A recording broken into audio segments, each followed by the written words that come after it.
Hello and welcome to the Entertainment Gig Podcast, the Music Edition, episode number 5. My name is Cleon. On this week's episode, we throw some news at you, give a big rest in peace to one individual, a legend actually, and our topic this week is meet and greets, and we put the Smiths into the Rock and Roll Hall of Fame, hopefully.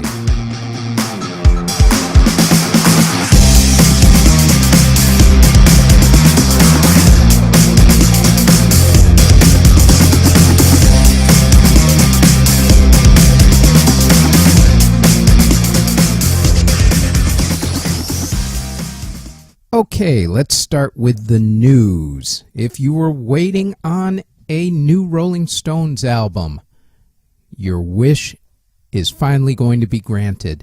In December, they will put out a brand new album with all new material, no greatest hits, no live recording, blah, blah, blah. Actual album coming out this December, just in time for Christmas. In other news, Prince's Paisley Park studio is finally going to be opened up as a museum. I put a thing from the Today Show on the Entertainment Gig Facebook page that had a tour that Al Roker took of the actual museum, complete with the studio, which is magnificent. Studio is a piece of artwork. It's amazing. The problem is that it was supposed to be opened up to the public last Thursday, but apparently the Minneapolis zoning board decided to table the motion for whatever reason. So no word as to now when exactly it's going to be opened, but apparently it's going to happen soon. So there's a good reason to go to Minneapolis if you couldn't think of another reason to go to Minneapolis. Minneapolis is actually a great city. I highly recommend the visit.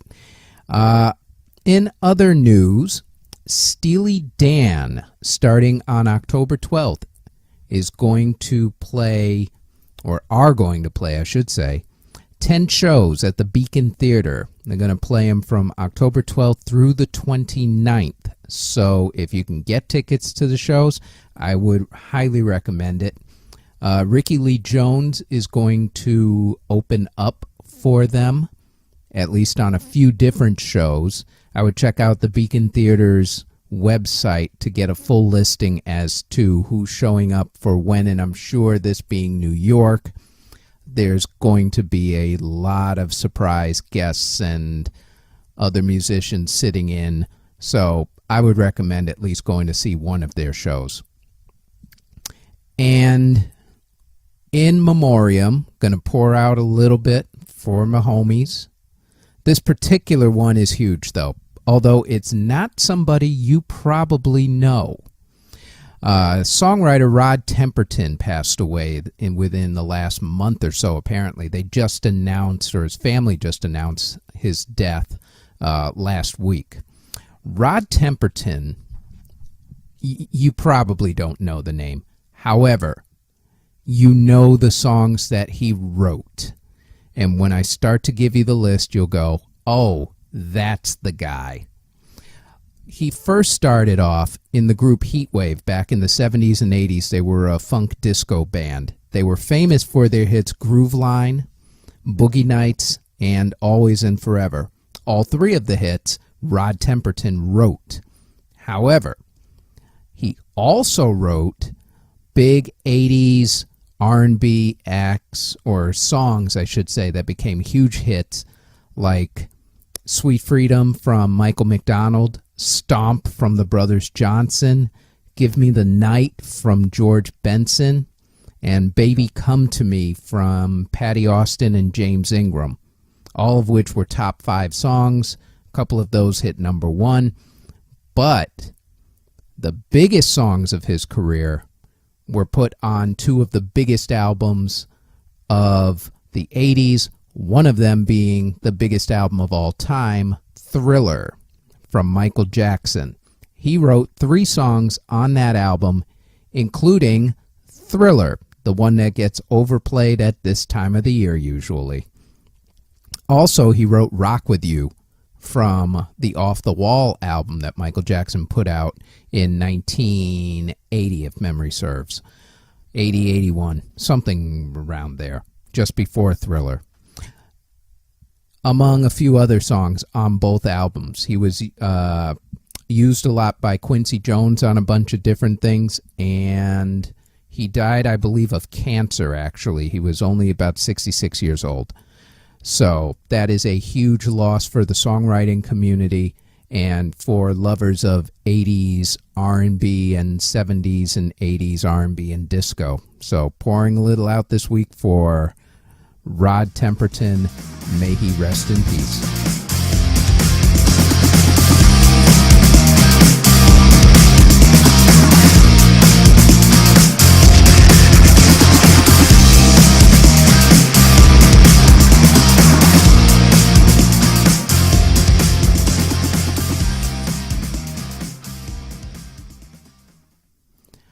Okay, this week's topic is going to be somewhat of a rant, sort of, but it has to do with meet and greets. And here's where this all started. Comic-Con, the East Coast version of Comic-Con, was held this past weekend at the Javits Center in New York City.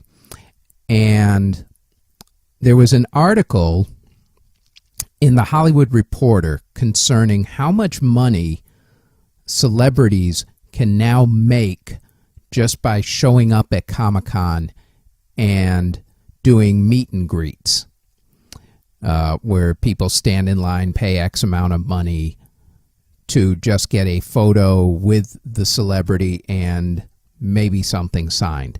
Some of these guys make $100 per photo. So you do a quick math. If you're a major celebrity, like, say, one of the guys from The Walking Dead, and you sit there for an hour and you sign something and you take a photo with somebody at $100 per, that's not including the amount of money you get just to show up at the event, your advance fee, plus all your airfare taken care of and your hotel taken care of. If you're a major celebrity and you're a science fiction geek, or at least an actor who's on a science fiction anything, TV show, movie, whatever, you can make a lot of money just for a weekend at one of these conventions, and there's a bunch of them out there. Although you can actually make more money by showing up at less conventions because you're more highly sought after.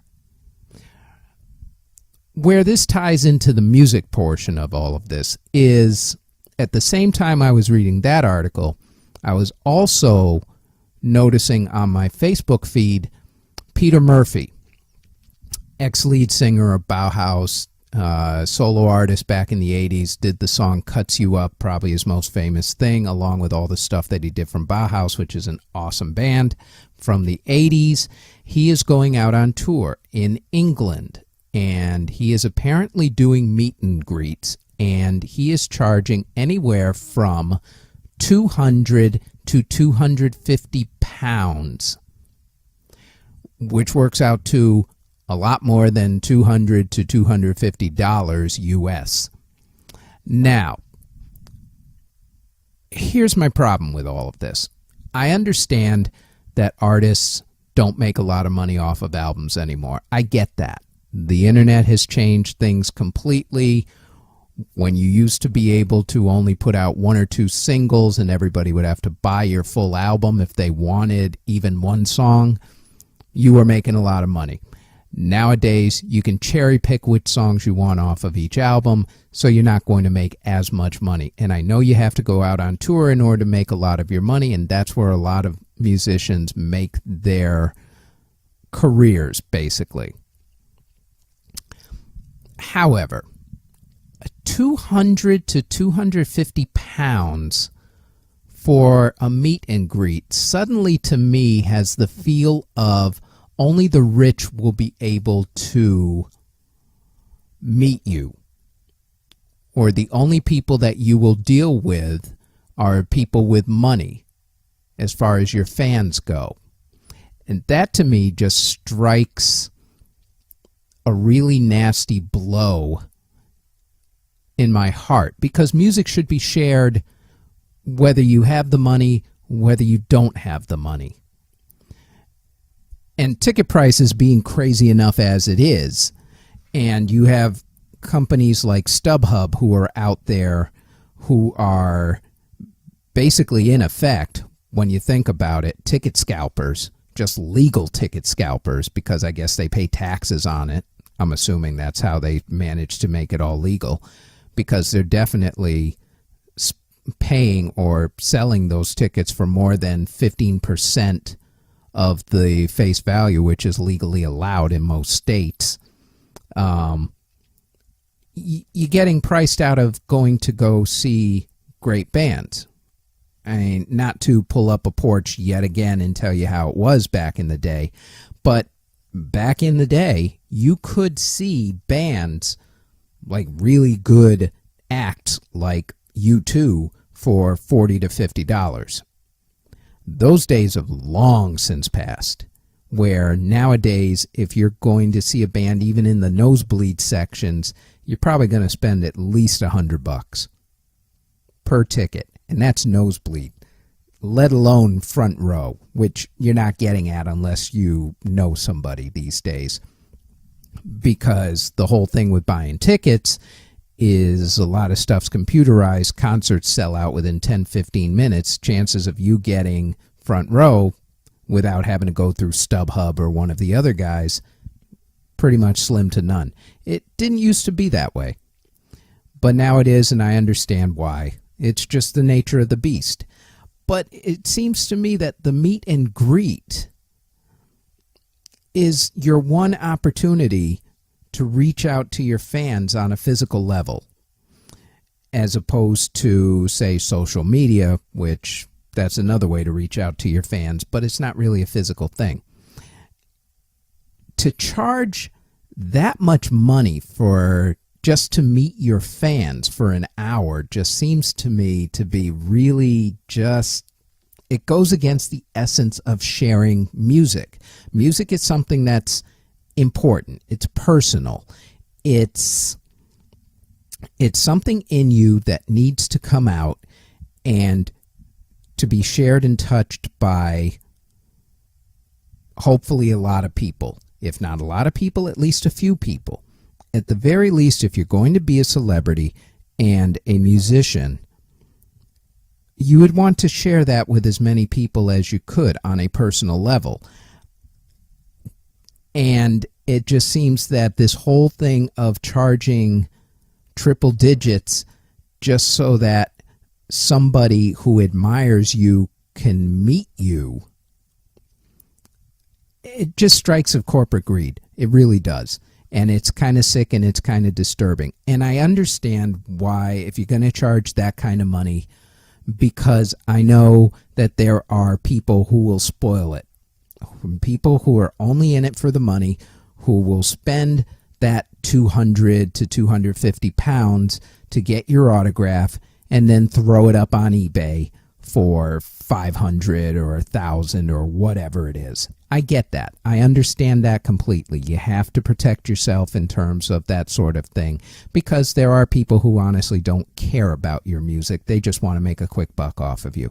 And so I understand that. But 200 to 250 pounds just is it. Where is the lower income person? How do they fit into this whole thing? Maybe a kid out there who doesn't have that kind of money, who really admires you, and the one time you will get to actually influence where this kid or how this kid grows up, because you never know if this kid's going to turn out to be one of the greatest guitarists to ever live, and he admires you and he really wants to meet you, and you influenced him that much. It boggles my mind the amount of money that people are charging these days. It just seems to be a bit much. maybe 50, 100 if you want to go there, I suppose. But 200 to 250 pounds is just utterly ridiculous just to get a photo and a handshake and a signature. I won't understand it. I will never understand it, and that's just me. But that's my opinion, and that's why I wanted to bring it up in the topics. And that is it as far as my topics goes. End rant.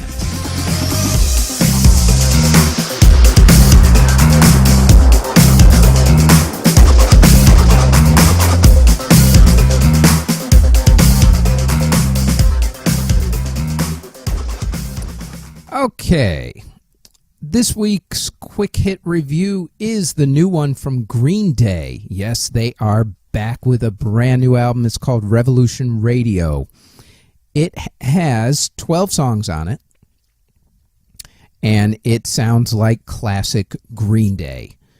So if you liked American Idiot and Dookie and those albums, you are going to love Revolution Radio. My personal recommendation is to buy it. However, if you only like maybe a few songs on it and you don't want to buy it, even though I saw it on Google Play for only $5 this week, so there's a good buy for you if you really want to go out and get it. Go over to Google Play and snag it for $5 as opposed to, the 14, 15, whatever it is normally. Out of the 12 songs, I would recommend Bang Bang, Still Breathing, and Revolution Radio. Although I would honestly recommend pretty much every song on this album. The album is awesome. I can't wait for them to go out on tour. I certainly hope they go out on tour. And that's the quick hit. Absolutely buy Revolution Radio from Green Day.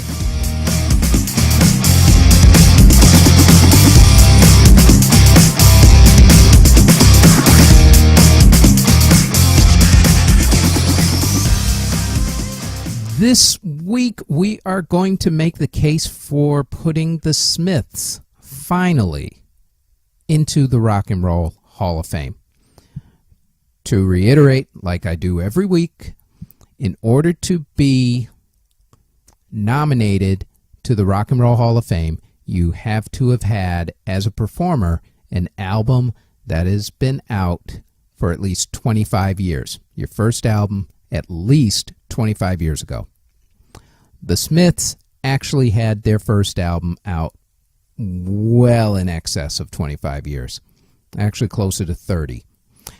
They only actually had 4 albums, but all 4 of those albums are in the top 500 greatest albums list from Rolling Stone, which tells you just how amazing this band is. If every single one of their albums made it onto a greatest list or a greatest albums list. They are one of the most important alternative rock acts of the 80s, and their influence is beyond compare these days. Just to name a few, they influenced Oasis, they influenced the Stone Roses, among many other bands. They only really had 4 albums, and they released them in 4 years.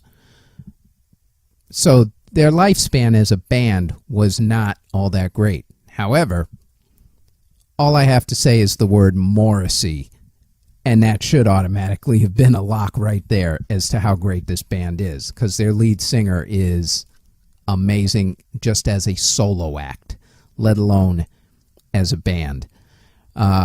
Now, here's the thing. They've been nominated since they were first eligible a couple years ago. They get nominated every year, at least for the past few years, but they have not made the final cut.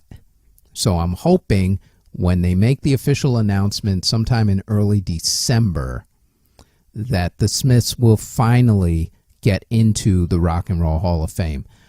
Here's my one catch, though. This year, I believe, is the first year that Pearl Jam is going to be eligible. It's either this year or next year. Pretty sure it's this year. they're pretty much a lock to get in. And the fact that they're going in this year will probably push the Smiths out. But I'm hoping not. I'm certainly hoping that they get in this year. The Smiths absolutely deserve to be in the Hall of Fame. And that's my case for putting them into the Rock and Roll Hall of Fame this year. Here's hoping they get in.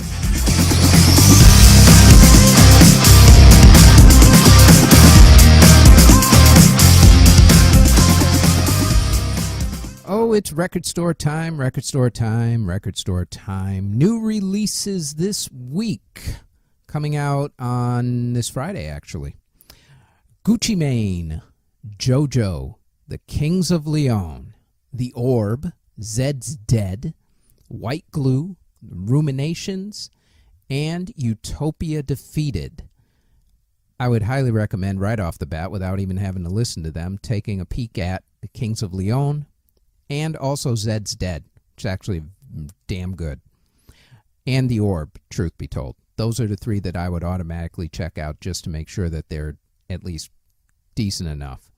In terms of the 99-cent bin over on the Google Play website, Van Halen 5150, or as we like to call it, the first Van Hagar album.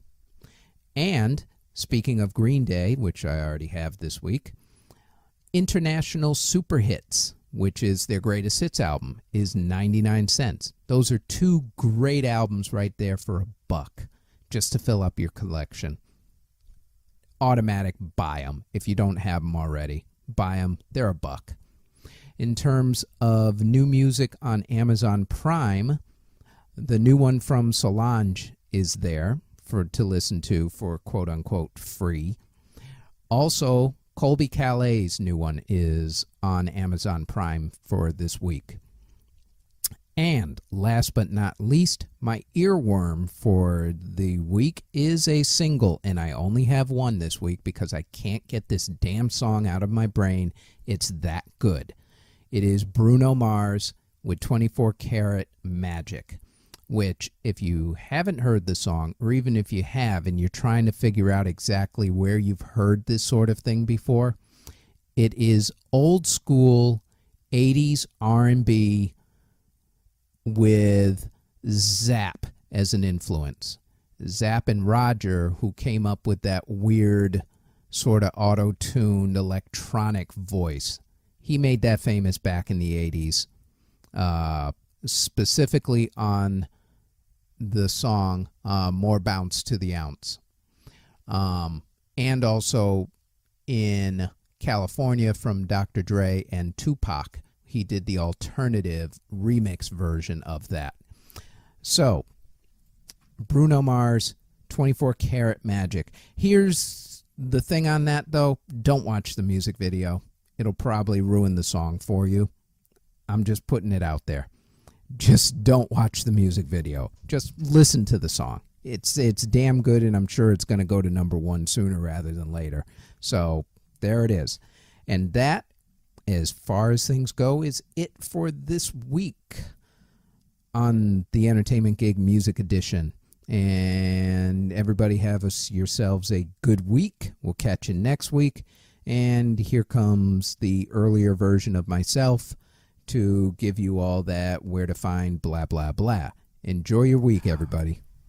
That is it for this week's episode. Our website is theentertainmentgig.com. Our Facebook page is at The Entertainment Gig. We are on iTunes and Google Play at The Entertainment Gig, but we are also on SoundCloud at CJBT-Productions and on YouTube at CJBT Productions, which has a slideshow of my photography, which you can find on Facebook at CJBT Photography, and the portfolio at cjbtproductions.zenfolio, that's ZENFOLIO.com. And that is it. We will talk with you next week. Take care.